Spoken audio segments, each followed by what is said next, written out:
sa Simonom, a ne vani negdje na kavi časkajući u ugodnom društvu. Ja ne bih voljela dužiti jer znam da ste svi vrlo zainteresirani što Simon želi reći, ali ono što je Simonova specijalnost je zapravo da on prešao sa svjetle strane mjeseca, dakle sa strane bivanja klijentom na tamnu stranu agencije. Dok je bio klijent, smatrao da su apsolutno svi ljudi u agenciji luđaci, a kad je prešao na stranu agencije, ne želim reći što sad smatra, ali naprosto misli da možda su to dva udaljena svijeta koje možemo spojiti u našoj zajedničkoj komunikaciji i u radu na zajedničkim projektima. Ono što je njegova uža specijalnost je zapravo neuromarketing i psihologija koju pokušava u svakodnevnom radu kao strategic planner u Grey London i kao managing partner Grey Londona zapravo uvoditi u sve projekte na kojima surađuje. Najbolje da čujete od njega direktno što ima za reći i prepuštam ga Simonu Whiteu. Simon, I said so many things, you don't understand the word I said, but they already adore you, so don't let me down. I'll just have to take your word for it that it was positive. Thank you so much for coming in on a beautiful summer's day to listen to a presentation about how advertising works and how the brain works. At the moment, we are in the middle of a revolution in our understanding of how the brain makes decisions. And that geneticists, neuroscientists, psychologists, and the like are making massive strides in understanding how the brain works. And at the heart of that revolution is a recognition that essentially we have placed far too much importance and given far too much credence to the rational brain versus the subconscious brain. So, as John Berger of Yale University says, just as Galileo removed the Earth from its unrightful place as being at the center of the universe, this revolution being led by these geneticists and neuroscientists and psychologists at the moment are removing the conscious brain from being the dominant power in influencing human behavior, human action, and all the rest of it.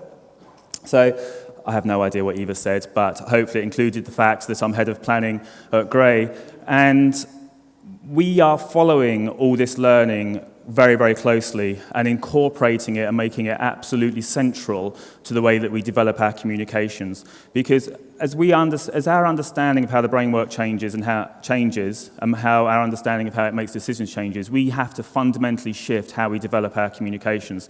So we're putting it right at the heart of everything we do. And that's really born out of three frustrations, which I'm going to cover as we go through this presentation. My first frustration is that everybody that works in advertising, be they on client side or if they be on agency side, has a model in their head of how they believe adverts work. Now, sometimes that was taught to you at university, sometimes it was taught to you when you started your job, sometimes it's not even been taught to you and you couldn't replay it back. Even if you couldn't articulate what that model is, you are working to a model. And it's important to understand that for a couple of reasons. First of all, whatever the model is that you work to will influence the way you develop advertising, the way you judge advertising, the way you pre-test advertising, the metrics you set up in terms of tracking and all the rest of it will all be influenced by that model. And if that model's wrong, you're starting off in the wrong place. The second point is that I was a client, maybe that was covered as well, I don't know, but I was a client for 10 years, and in my 10 years as a client, not once did any one of the agencies I worked with sit me down and have a discussion whether we're all working the same model, and I think it happens incredibly rarely. And the problem is, if you've got a group of 6 or 8 or however many people are developing a communications plan together or campaign, you could all be working to different theories about how adverts work. So you've actually all got different objectives in place, which is, I think, why explains that quite often as you go through the advertising process, you end up with a huge amount of frustration towards the end of it, where you start arguing over whether the demo sequence is long enough or the logo is big enough or we've got enough pack shots in there, because you're actually working to different models, you've got different objectives in the first place. So I think it's important that we all sort of expose and understand and discuss what kind of models we're working to. So that's the first frustration. The second frustration is that most of those models have absolutely no basis in scientific fact or academic research, and they particularly have ignored a lot of what's happened in the last 20 years since the fMRI scanner was developed. So I was taught advertising at university. That was before the fMRI scanner was developed, so I will definitely be working to models or been working to models which were before our understanding of how the brain works has jumped forward massively. And advertising agencies, I would suggest, are quite guilty of forever developing new theories of how advertising works so they can try and differentiate themselves. But that is rarely based on any academic understanding of how the brain works. So what I'm going to go through today is nothing that we've developed ourselves. It's just pulling together from the great vast swathes of information that are out there. And my third frustration is that I'm sure many of you over the course of this weekend will go to many, many presentations on digital media, social media, how radio ads work, how TV works, all the rest of it. And what's happening is, as we go through an unprecedented revolution in understanding our media options, we're getting more and more specialist in very particular areas. But what's becoming very difficult is getting all those different areas to work together in one coherent campaign. And I think the problem is, as we become more specialist, each specialism tries to link themselves to the specialism next to them and to try and piece it together in some sort of linear process. But I think the answer actually comes by taking a much more top-down approach and understanding how the brain works and trying to get them all to work together through that kind of understanding. So I'm going to talk to you about a bit of this learning, and then I'm going to talk to you about how people think adverts work, and I'm going to show you lots and lots of adverts which kind of demonstrate the points I'm trying to make about the importance of the subconscious brain in the work that we do, and how it's much more important than the conscious brain in terms of the work we do. But I'm going to show lots of examples. So I'm going to start off with an example. And I want to take you back to, I'm afraid all my examples are UK examples, because it's the only market it's the market I know best. But I want to take you back to 2008. Imagine, if you will, or remember, if you will, that the whole world is going into the worst financial meltdown that we have ever seen. It's so bad, obviously, that banks are collapsing, and it was the most pain. I think we might be about to go through the same thing again. But anyway, if we go back to that point in time, and it is so bad that airlines are going out of business, left, right, and centre. Even national carriers are on the verge of collapsing. And it is so bad that airlines are deliberately keeping their planes on the ground rather than have them take off, because every time they take off, they lose money. Now, two different airlines took two different approaches to try and solve this problem. Traditional marketing would have told you, and this is what one airline did, traditional marketing would have told you to go and research amongst consumers and understand what the problem is. You go and do research amongst consumers, you go, what's the problem? Why is no one traveling? And they go, it's obvious. I'm scared about my job, or I've lost my job, I have no money, or I'm very worried about having no money, so I'm not going to go on holiday. So the rational response to that is to go, okay, what we will do is we will slash our prices, and we will run lots and lots of advertising that tells people how cheap our flights are. And I know on lots and lots of accounts I've worked on, lots of people came to me and said, can you just go and tell people how cheap we are? So British Airways ran lots of campaigns like this. They ran lots of print advertising, doing sale advertising, and they also ran direct response advertising, trying to get people to sign up immediately to the holiday. Now I should play this.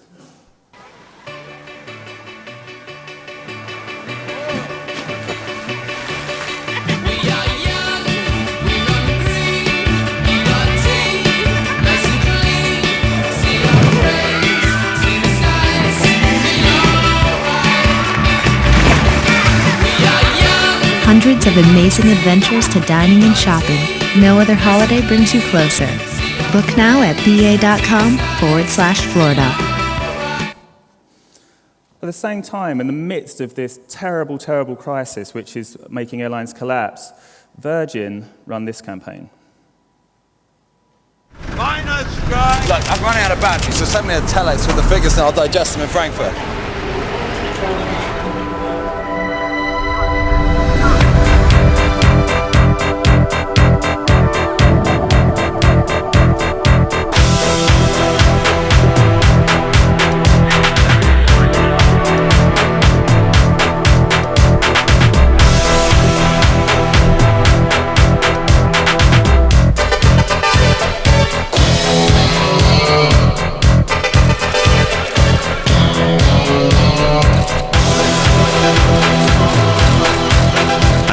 Job. I need to change my ticket.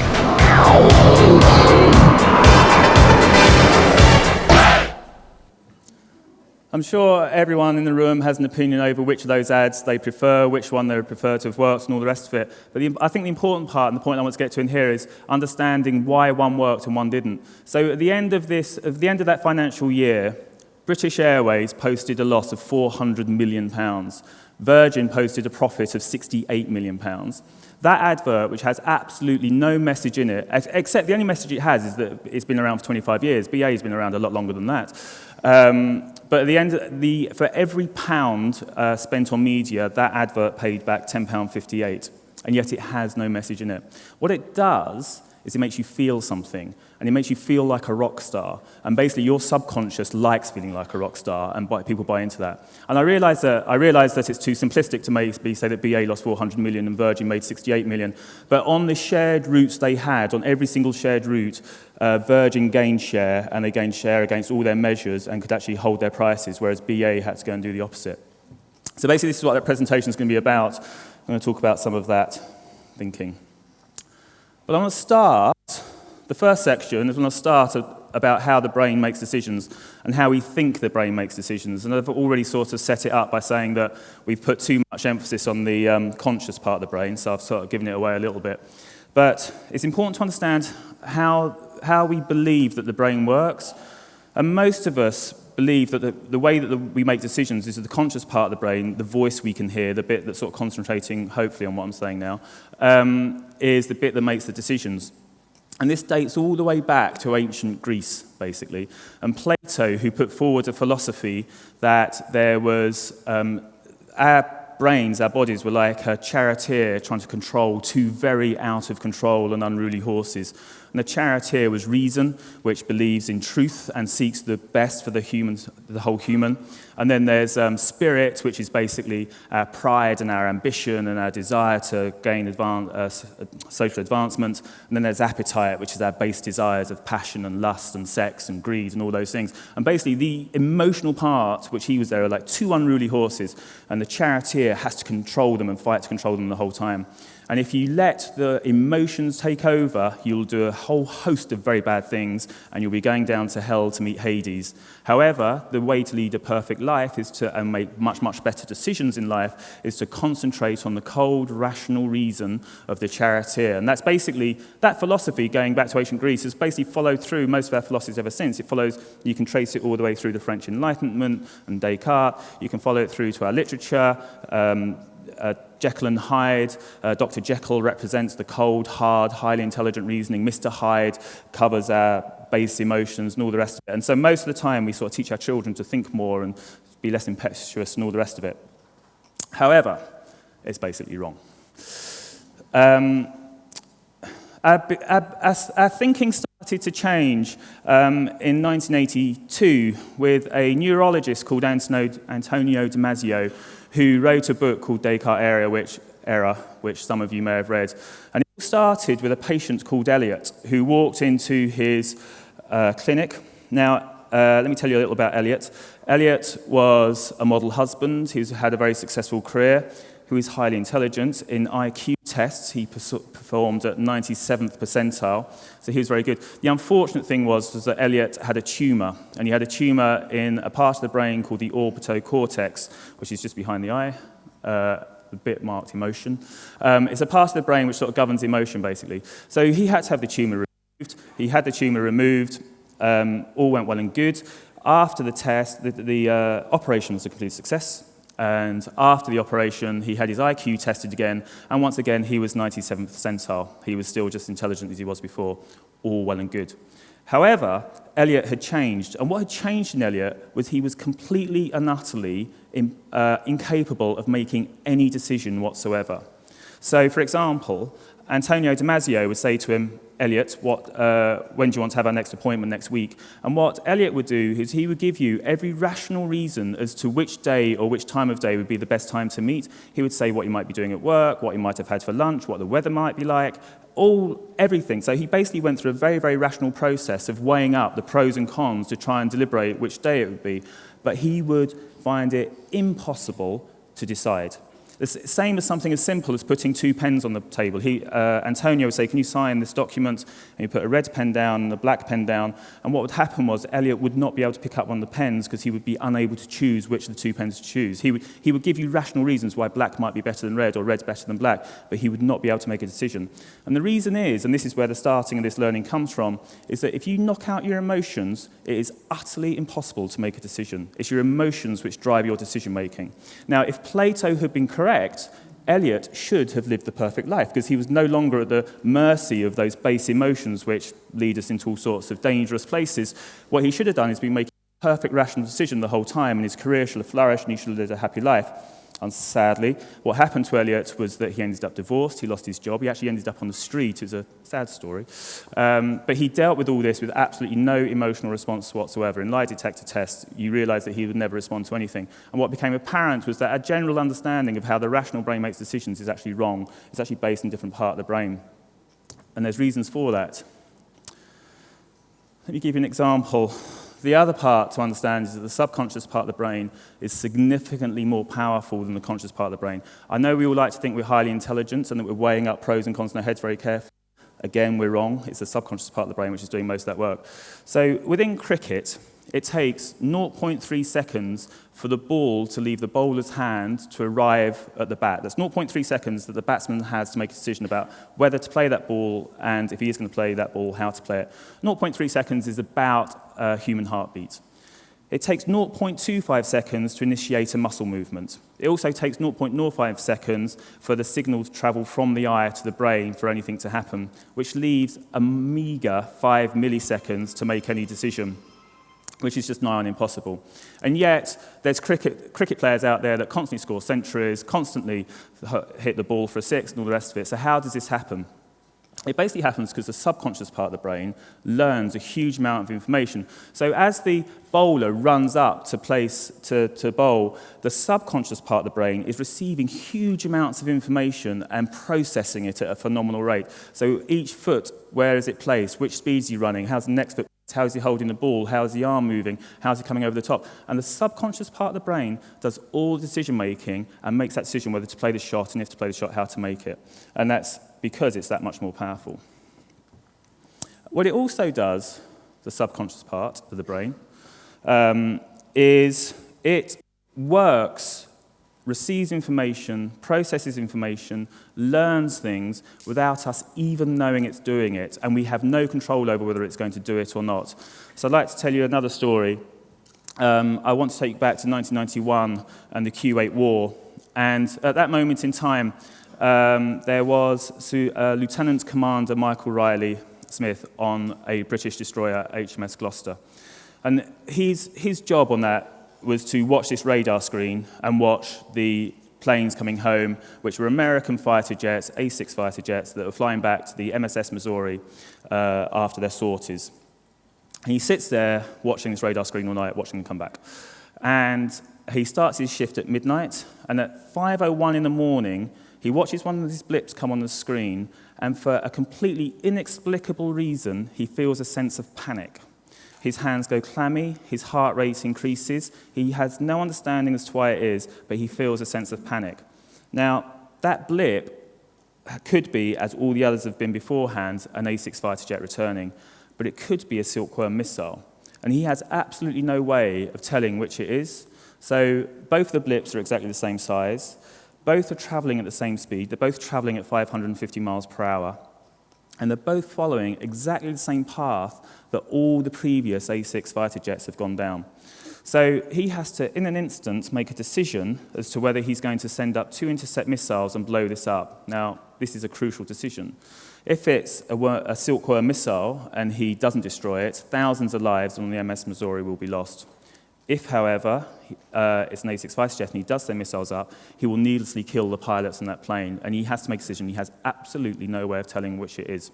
And in that instant, because he feels this sense of panic, he sends up the missiles and destroys the blip, whatever it is on the screen. And his commander comes in and says, "What did you do? Why did you do that?" And he goes, "I don't know, I just panicked and I sent it up." And he then spends the next 4 most painful hours of his life while they send out boats to try and retrieve the wreckage to find out, had he saved 1,000 lives or had he killed pilots needlessly?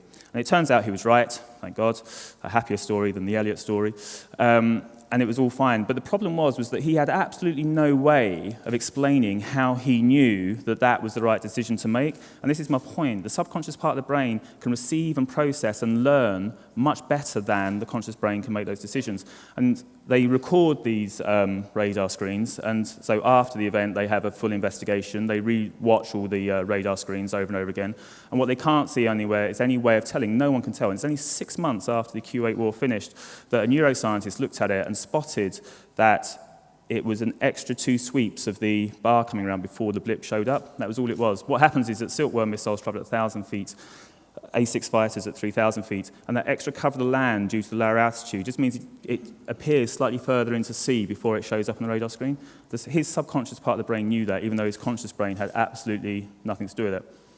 And there's reasons. I mean, I could go through lots and lots of examples and lots of research which has been demonstrated to show that the conscious part of the brain is the brain that's making all the decisions. The conscious part of the brain has 200,000 times the processing power of the conscious brain. 200,000 times the processing power. It makes up 85% of the mass, and it's doing far more than 85% of the thinking. That's it, I think. So anyway, so that's primarily why we have that much more power there. So, excuse me.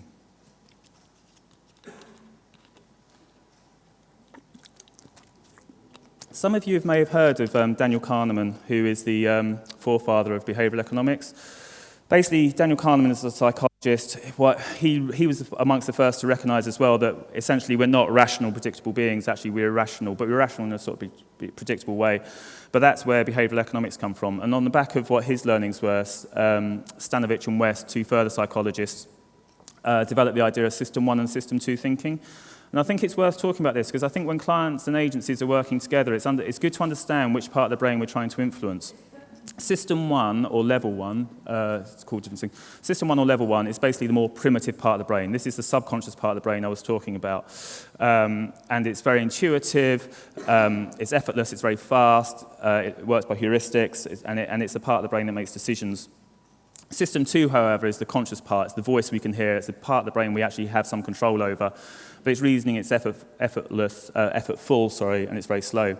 The problem is that during our day-to-day jobs, we use our System 2 the whole time, so we're always concentrating on System 2, and that's why we place so much emphasis on it. And yet the part we're trying to influence in the consumers we're trying to influence is very much in the part of System 1. It's good language to understand. Moving on, it's also good to understand how memory works, because our job is to influence decisions, and the way that we do that is we sort of pump out information to people or pump out communication to people that we hopefully gets retained in the brain somehow. So it's good to understand basically how it retains information. And basically, as you go through life, you receive so much information. In fact, what the brain, at any moment in time, can receive 11 million pieces of information. So it's constantly receiving information. But the conscious part of the brain can only, at best guess, cope with sort of like 44, probably a lot less than that. But it does, the subconscious receives all this information, it stores it, but it doesn't store everything. It chooses what to store and what not to store. And basically what it does, because the subconscious part of the brain is working on a bunch of chemicals, its job is to try and bring us pleasure and avoid pain. What it does is it learns things which bring pleasure, avoid pain, or other emotions, then stores those. So it stores them as something called somatic markers. So if something happens and it's got an emotion attached to it, it basically wraps that event in that emotion and then stores it away and recalls that for future situations which it recognizes as relatively similar. Very important in terms of advertising, because as I'm going to come on to, if you produce advertising which stirs absolutely no emotion whatsoever, it will just be forgotten, because it's seen as pointless and no point. The other point, there's a very good neuroscientist called Secchi, who basically developed the idea of concepts, which he called developed and inherited, and as is the important part for us is developed. We have concepts for everything. So the brain doesn't work like a computer database, obviously. So if I was to show you a picture of a car you'd never ever seen before in your life, you would still know it's a car even though you haven't seen it, because what your brain doesn't do is it doesn't go back through every car it's ever seen of every color, of every angle, every distance, and go, oh, it matches that one, therefore that's a car. What it does, you've developed a concept of a car, and you go, oh, I can recognize that as a concept of a car, and you have concepts for everything, and that's how you store information. And those concepts continually develop and adapt and evolve the more information which gets attached to them the whole time.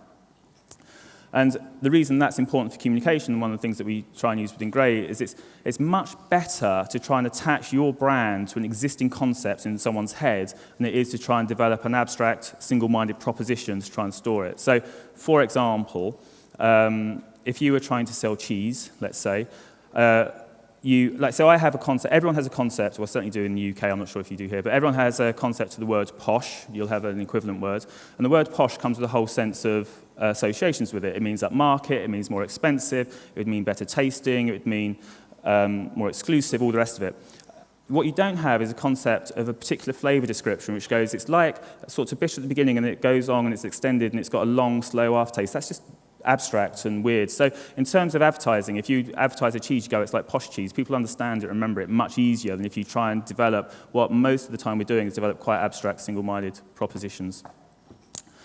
By way of example, the N line for Audi in the UK is Vorsprung durch Technik. The English or British are notoriously bad at foreign languages, for which I apologise. But no one, or pretty much no one in England would understand what that statement meant. It means nothing. And when the researchers first came back, they said, the advert's great, but you should lose the N line because no one understands what it means. But it is now the most famous car N line in the UK. And there's a reason for that. It's because we have a concept of Germany and we have a concept of German engineering, and that concept is a very, very positive concept. So we immediately associate positive concepts with that phrase, even though we have absolutely no meaning as to what it, no understanding as to what it means. And the second thing is technic, kind of sounds technical, so we associate positive things with that as well. So that's the most famous N line, although no one understands what the hell it means. So in summary, it's important to understand that without emotion, it is literally impossible to make any decision whatsoever. And I interchange emotion and subconscious all the time, but emotion is governed by the subconscious. Nearly all decisions we make are at lower levels of consciousness. The brain is continually acquiring information and processing it and storing it away without us ever being aware of it, and then using that at moments when we walk down the shopping aisle and go, which one am I going to buy? We make decisions, we make sense of the world through continually adaptive concepts. I didn't actually talk about this, but humans are social animals as well, and we are built to basically be social and develop relationships, and we're continually watching people and learning from them to try and understand where we are with their emotions. And what you say is actually, and this is critical, what you say is actually less important than actually just how you say it. Most people, I think, understand the concept that in terms of between two humans communication, 58% of it is body language. A further 35% is the tone that you use for those words. A mere 7% is actually what those words are. And that's just in general communication between humans. And if that's the case, why do we spend so much time agonizing over the particular wording of a single-minded proposition or other rational benefit that we're going to put onto a brief? So, having said that that's basically how the brain works, how do people, I'm not going to go through this in detail, unfortunately I haven't got time, but given that's how the brain works, how do people actually believe that adverts work? And my belief is that most people believe that adverts work by primarily giving a rational piece of information to people, which they'll receive and process and weigh up the pros and cons of that rational piece of information, and therefore rationally make a different decision than they would otherwise. And basically, I just don't think that's true. And up on the screen behind me, these are just a random bunch of various theories that have been taught in universities, taught in by agencies, taught about how advertising works. And my point is that none of them really have any basis on what we're learning at the moment from the world of neuroscience and psychology. And it's interesting to look at where some of these come back to. So the ADA, the awareness, interest, desire, action. To this day, I believe influences massively the way that we develop and judge and particularly track advertising and pre-test advertising. And yeah, it's really not how the brain works at all. And in fact, it dates back to face-to-face selling of cash registers. It sort of comes from nowhere. So there is some research which is beginning to challenge this thinking.